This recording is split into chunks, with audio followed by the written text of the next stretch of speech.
All right. Eva and Seth, tell us a little bit about you and what you guys do and where you guys do your business at.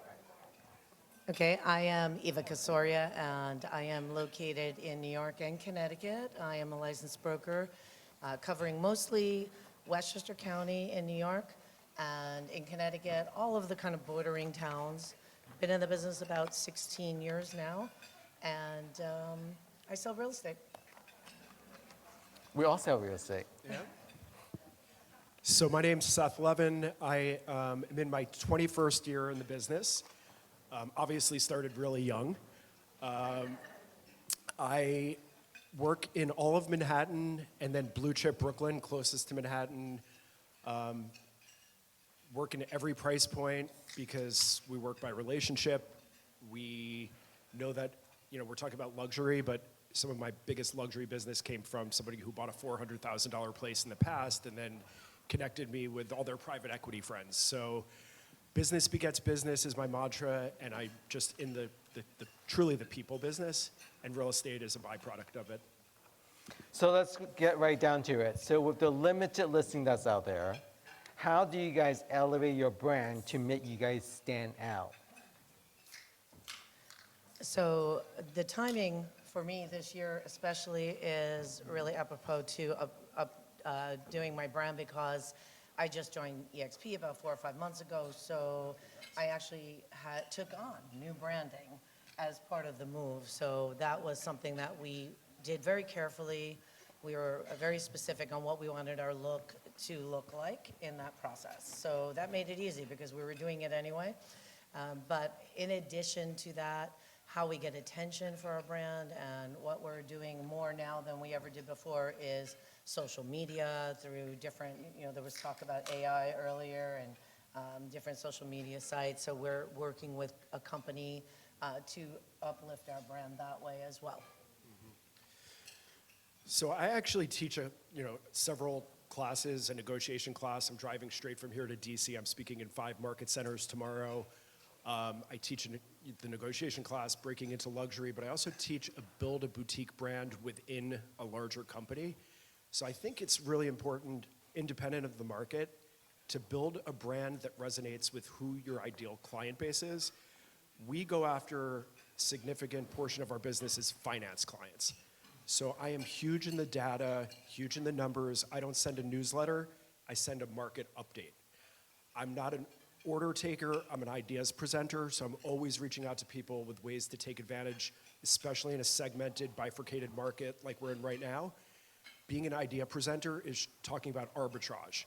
It's talking about selling in a market segment that has relative strength and then trading into a market segment that has relative weakness.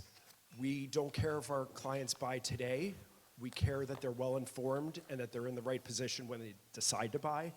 So markets like this, I see as the best opportunity when people are confused, is to be the dock.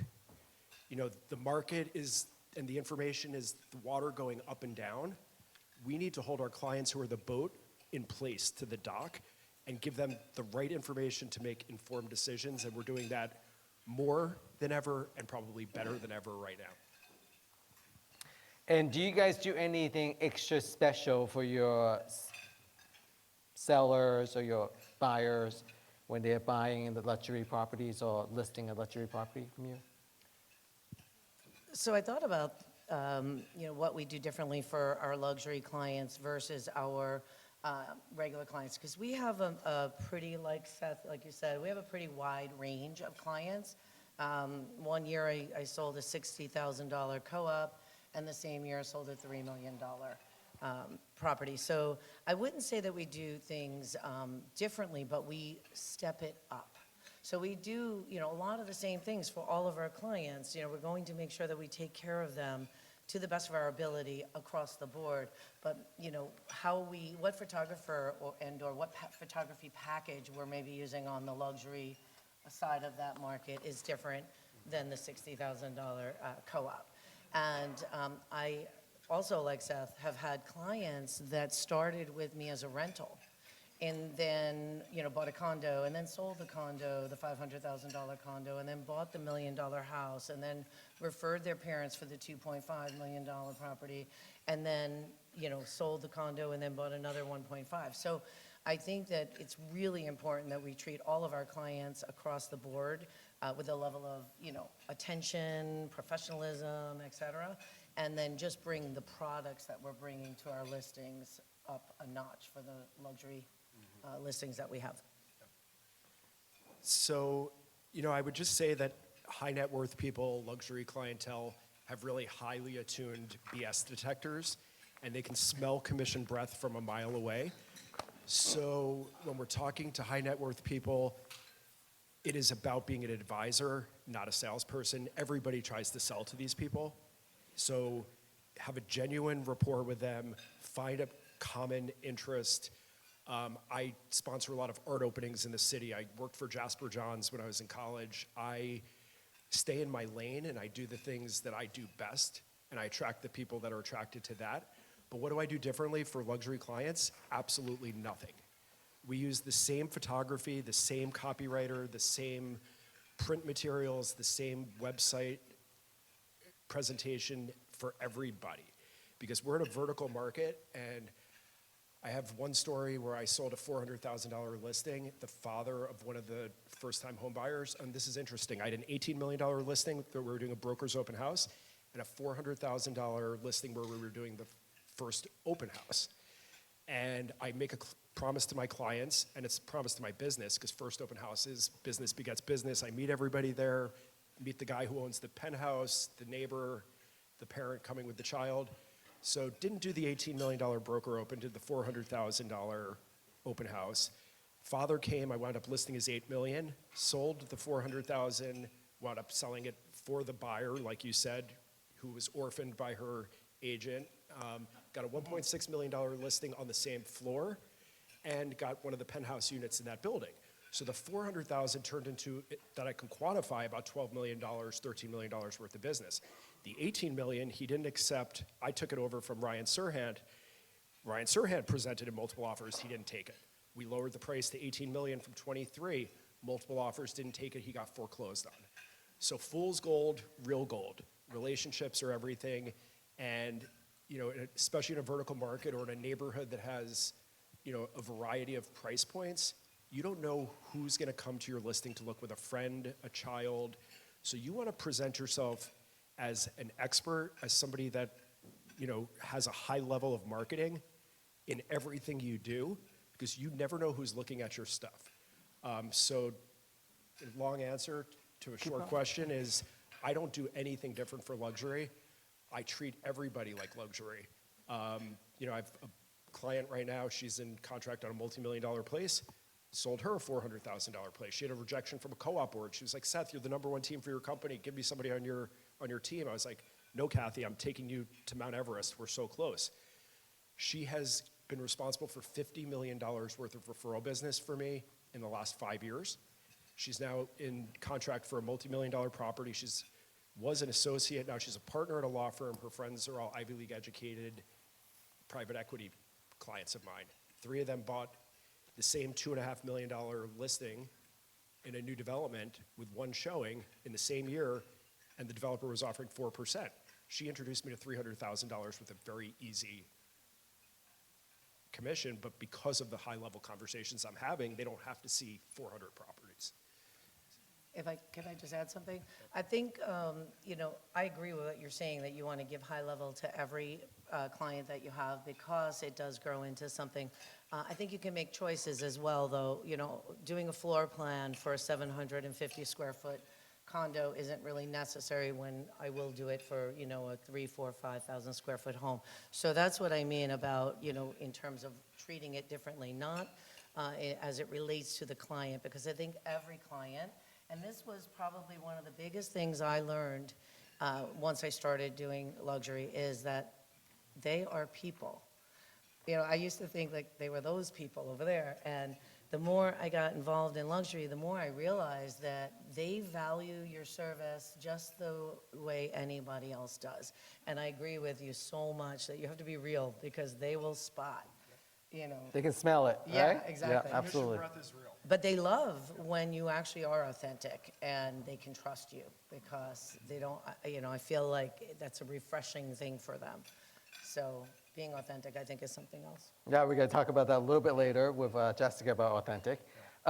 With that being said, currently right now, do you have anything that you do that's like a technology or platform or something to say, wow, this is something that has really helped my business grow this year or really helped me to stand out? What would that be? So, technology is not my favorite thing. Doesn't have to be technology. I'm It could be a, guessing some could people be in a the room- program, could be, Yeah.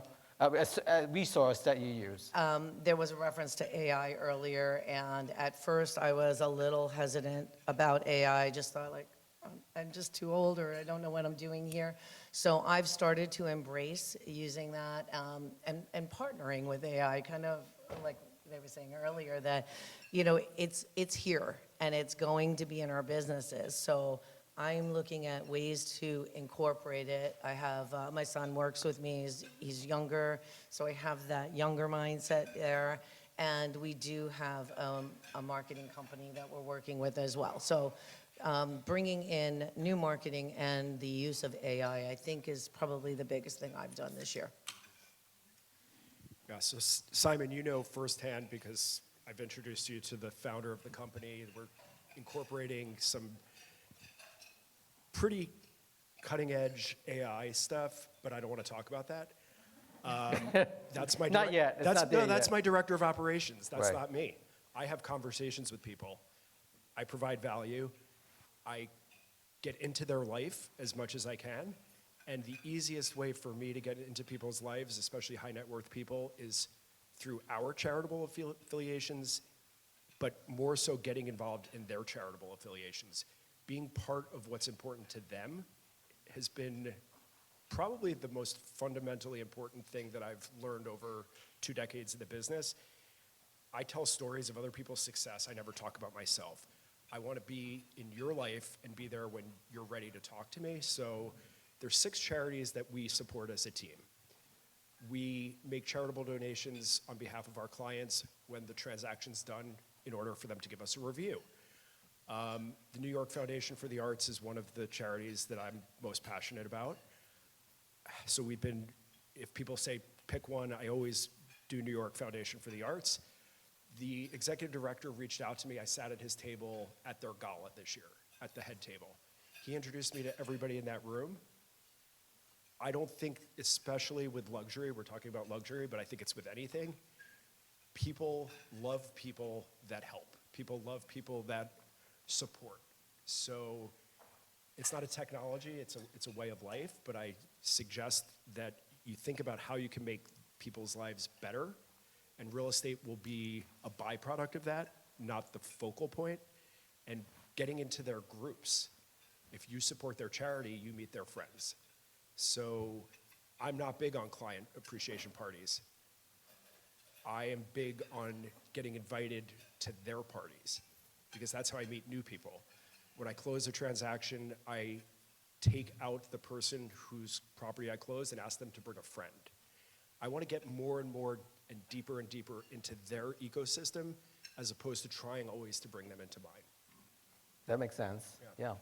So, some of us went out to dinner last night, and we had this great experience with our waiter, and we were saying, this is really amazing experience, and it brought me back to one of my favorite books. It's called Unreasonable Hospitality. So, do you have a book that you guys could recommend that's stand out that people should read about it, to your services, to how you stand out? So I'm going to let you go first on this one because Unreasonable Hospitality is one of my favorites, and we spoke about it. So give me a sec. Yep, no problem. I've never read a book, so no, I'm just kidding. This is not a book that I read recently. I went to a top producer event, top 100 people at Douglas Elliman in 2015, my last year there, and they gave this book out, and it changed the way that I thought about the customer relationship and experience. And I think a lot of people are talking about it now, but it was really cutting edge at the time.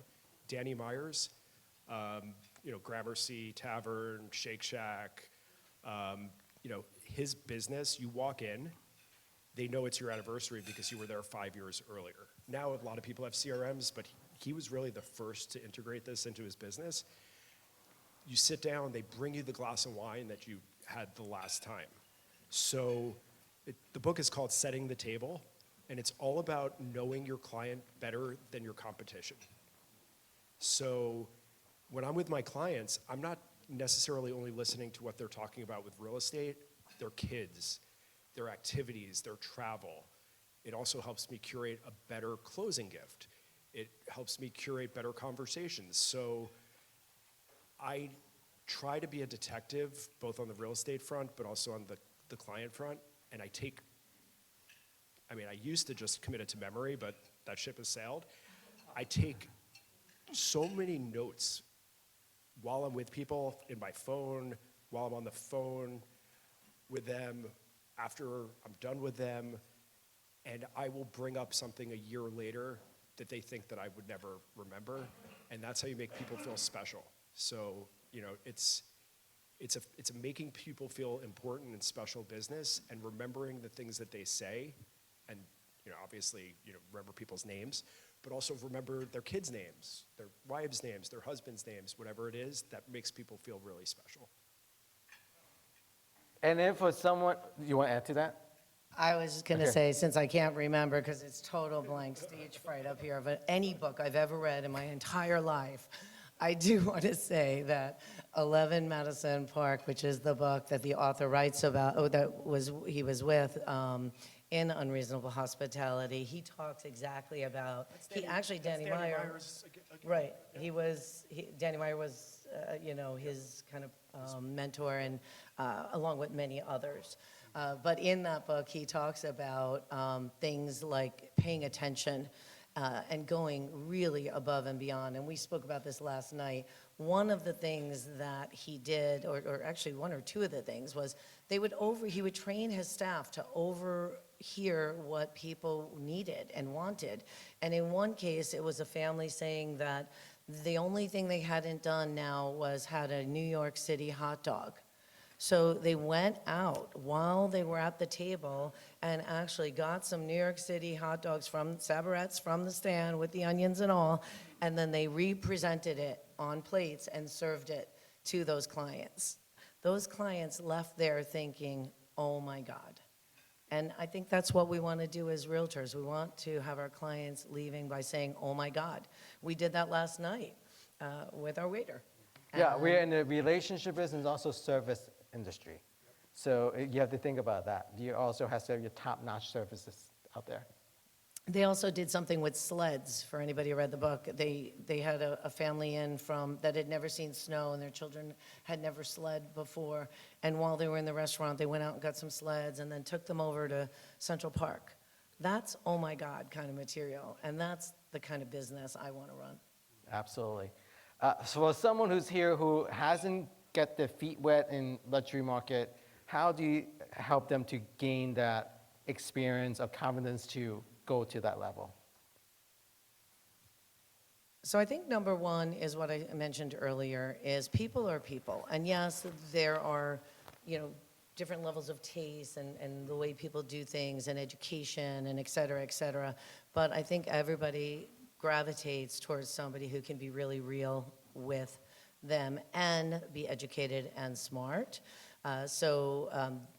In terms of how you behave with luxury people, I think just be yourself. But secondly, if you're trying to get involved in the luxury market and you don't really have a budget, there's a lot of ways to do that. Charity events you mentioned, they are an amazing way to meet people, especially if you're going with a genuine attitude on something that you're really passionate about and you want to contribute.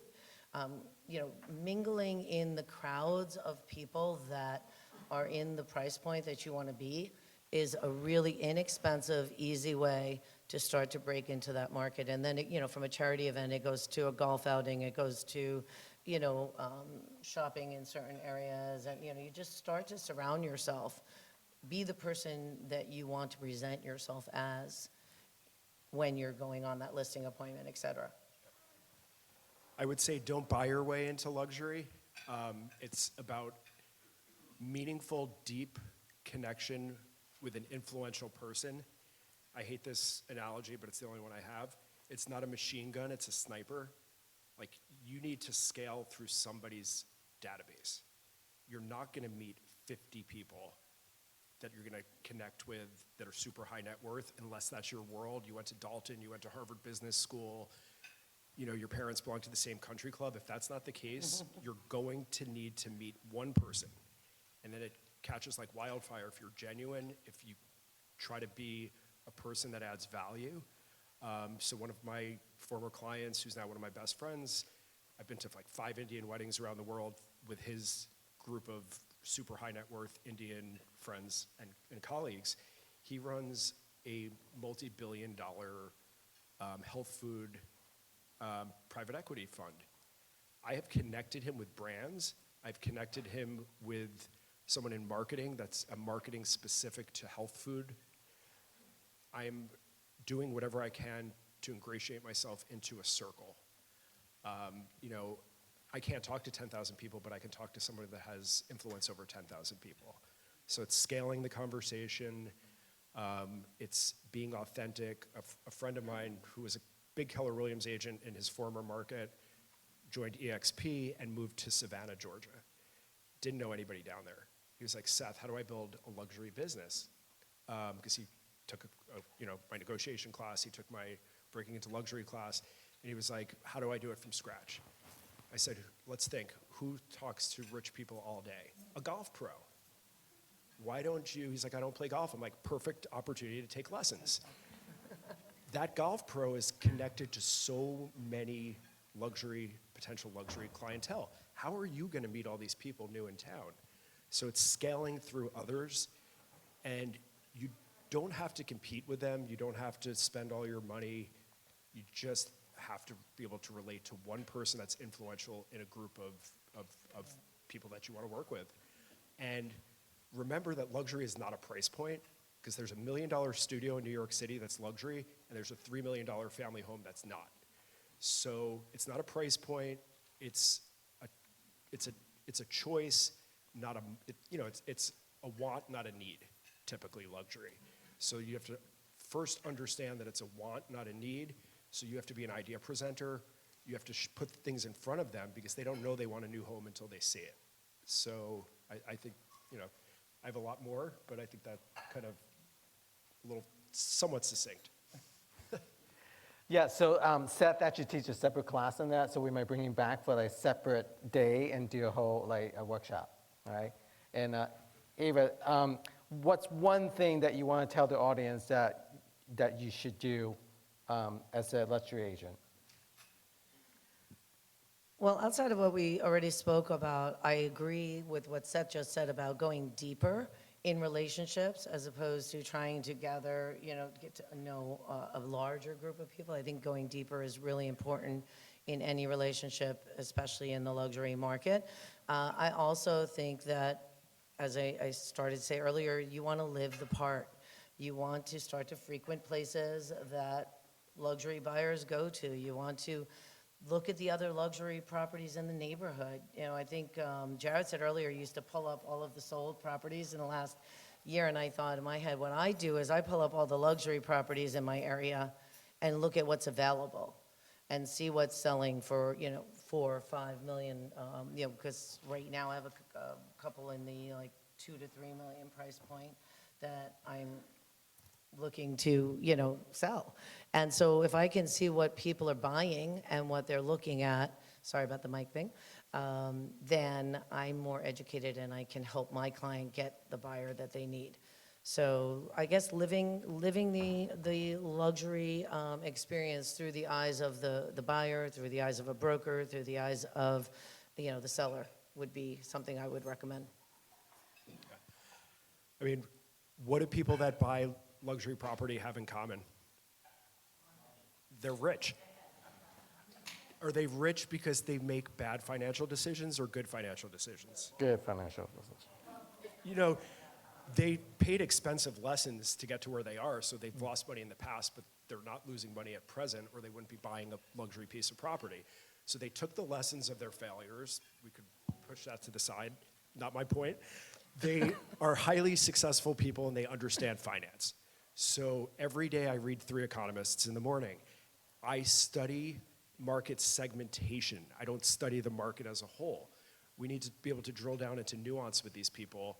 Again, it's showing sometimes arbitrage. I had a client, she's the head of risk for a big company. She was in a 1-bedroom in 2019. She was like, I don't want to sell, even though I'm having a baby and I just got married, because the market's terrible. I was able to show her that the market pulse, which is my favorite data point to connect to, it shows a relative strength of a specific market, was 1.2 for her co-op in Chelsea. That means that there's more in contract, there's 12 units in contract for every 10 on the market, 1.2. She wanted a 3-bedroom condo. At the time, the 3-bedroom condo market, the market pulse was 0.15. There was 7 times more stuff active than there was in contract. The highest price for a 1-bedroom in her building ever was $1 million. We got 1.2. So she crushed it on the front end. And then she got a $4.5 million original listed new construction that was lowered to 4.25. She got it for 3.7. That apartment's now worth $5 million. So being able to differentiate market segments, being able to talk in financial terms, I talk in trades, I talk arbitrage, I don't talk about sales. Sales is cheap, trades is sophisticated. Arbitrage means more to a sophisticated person than, there's different ways to take advantage of the market. Talk their language, be, research forward, really understand the market, talk in terms that they don't see on Zillow. Market pulse, it's the ratio of pending to active. You can do that for any different property segment, whether it's 4 bedrooms versus 3, this neighborhood versus that, and you can actually have conversations about things that they're not seeing and they're not hearing from other people. Awesome, fantastic. Thank you guys. Thank you to Eva and Seth.